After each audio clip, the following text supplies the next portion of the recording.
Well, it's very exciting. Thank you so much, Superintendent Johnson, for welcoming me and for your kind introduction. Welcoming me here to Elgin School District U46 and right here to the home of the Sabres. This is Illinois' second largest school district and one of the largest in the nation. And let me offer my appreciation to all of you for joining us today. And of course, we have some dignitaries with us, and I want to acknowledge them.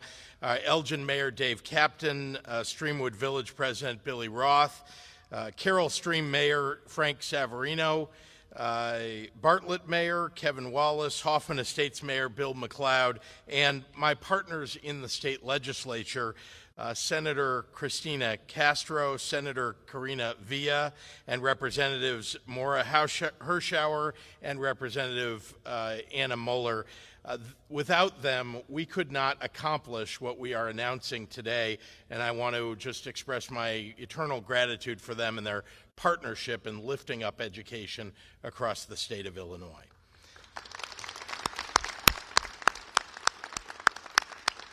I also would like to thank and welcome Kathy Griffin of the Illinois Education Association, Dan Montgomery of the Illinois Federation of Teachers, Barb Bettis of the Elgin Teachers Association, and Jennifer Van Dusen, the principal of Streamwood High School. This is a special day for me and for my administration and for U46. For the better part of a decade, your very own Dr. Tony Sanders was U46's superintendent. And from immediately transitioning the district to full-day kindergarten, to expanding the dual language programs, from adding counselors and social workers, to partnering with Elgin Community College to open doors for juniors and seniors, Dr. Sanders demonstrated a level of excellence and leadership as superintendent that all Illinois students deserve. So I recommended that we make him Illinois' state superintendent. And I'm so pleased that Superintendent Sanders officially joined my administration last month. In fact, a week ago now? 1 week he's been on the job. Have you fixed everything yet? Okay. Halfway there. It is truly a privilege to be with him in his return to U46 for his first time in this new role. Tony, thank you and welcome aboard. Over the last 2 weeks, I've joined leaders throughout the state in Rockford and East St. Louis, in Chicago and Springfield, Mount Vernon and Macomb, to emphasize the importance of early childhood education in setting our children up for success from cradle to career. That's why I introduced a plan called Smart Start Illinois, which will make pre-K available to every 3- and 4-year-old in Illinois and build quality childcare to help parents and children thrive in those earliest years of life. Every kindergarten teacher, though, will tell you that they can see the difference between on the first day of kindergarten, which children had quality early learning experiences and which ones didn't. Starting early means that our schools will be stronger, and it means that more children will be more likely to graduate and get good jobs and more likely to lead healthy and fulfilling lives. When I came into office, the state of Illinois was providing nearly the lowest percentage of school funding for K-12 and P-12 among all 50 states, the lowest level of school funding among all 50 states. That was 4 years ago. But during the last 4 years, with the General Assembly's help, we've addressed this woeful underfunding of K-12 education with an increase of more than $1.5 billion from the state of Illinois. And this year, I've proposed that we add another $509 million, including $350 million for the evidence-based funding formula. The proof is in our progress. Last year, Illinois high schoolers notched their highest graduation rate in over a decade, with a notable increase among Black and Hispanic students. Every demographic group in Illinois experienced accelerated growth in both English language arts and math, outpacing pre-pandemic levels.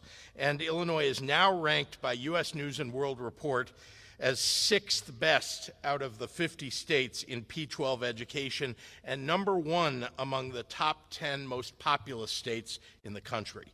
Thank you to teachers, students, and parents alike. We've come a long way when it comes to K-12 education, but any parent will tell you that it's not enough. All across the nation, school districts are fighting the impact of teacher shortages as education professionals struggle to weigh their passion for their classrooms with their own mental, financial, and personal well-being.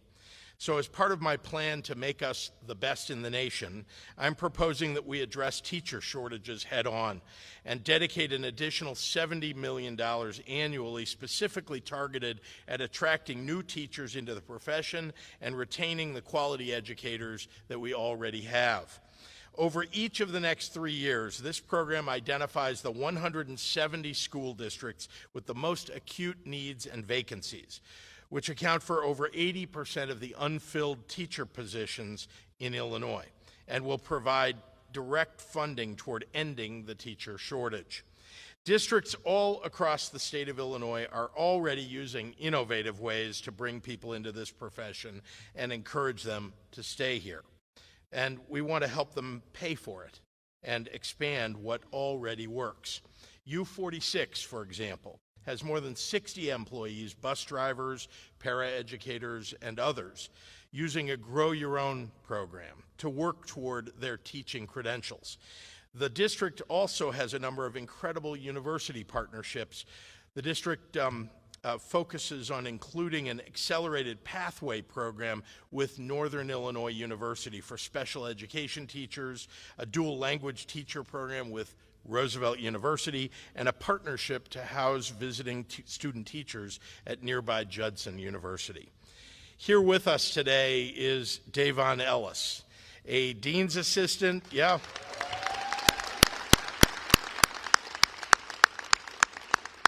a dean's assistant here at U46. Davon is making the most of the district's pipeline program, pursuing a Master's of Arts in Teaching.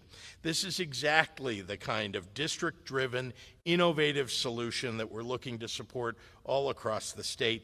And I've asked Davon to come to the podium in just a few moments so that we can hear directly from him about his experience. Schools have their own unique characteristics, and the Teacher Pipeline Initiative that I've proposed is designed to allow districts to hone in on the strategies that work best for their communities, whether that's enhancing immediate incentives like signing bonuses or housing stipends or tuition assistance for further certifications and degrees, or reducing attrition through instructional coaching and cultural supports, or sometimes a holistic vision for tackling shortages from every angle is what works best for a district.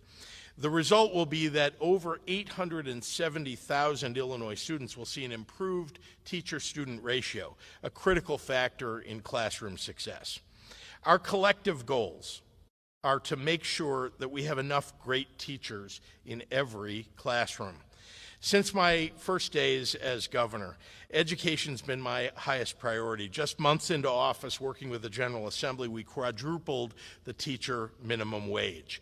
And we made it so that school districts can pay their student teachers properly, ending a critical barrier in bringing more young people into the profession.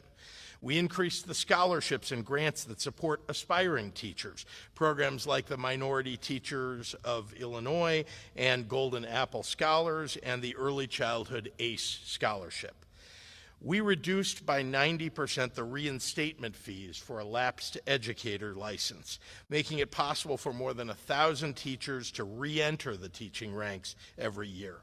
We made it so substitute teachers can teach for longer, and teacher students nearing graduation can start substituting right away. We even dropped the minimum age for paraprofessional educators, so prospective educators who are done with their coursework don't have to wait to start serving our students.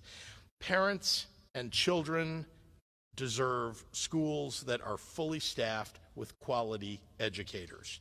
Time and time again, our teachers show us how much this profession means to them.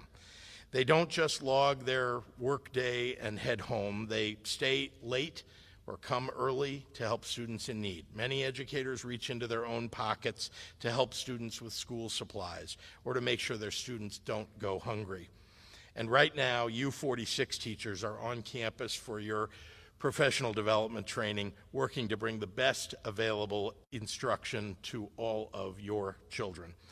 For most, this isn't just a job, it's a calling. And our commitment is to support you as passionately as you support our parents and our kids. So I want to thank all of you, and with that, it is my profound pleasure to introduce our new State Superintendent, Tony Sanders.